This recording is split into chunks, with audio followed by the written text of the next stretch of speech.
નમસ્કાર. દિવાળીના દીવા હજુ ઝગમગી રહ્યા છે. હવામાં મીઠાઈની સુગંધ અને સંબંધોની ગરમાટ હજી પણ છે.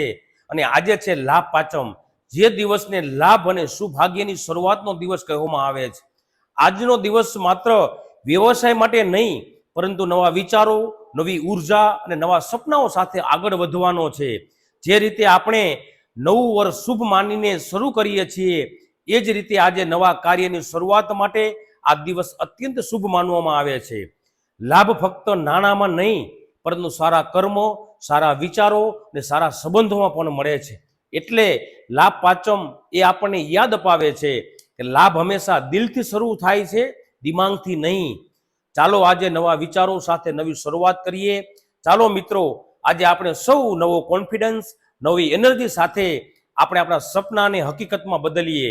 આ શુભ દિવસે મારા અને મારા પરિવાર તરફથી તમામ મિત્રો, ગ્રાહકો અને પરિવારજનોને લાભ પાંચમની દિલથી શુભકામનાઓ.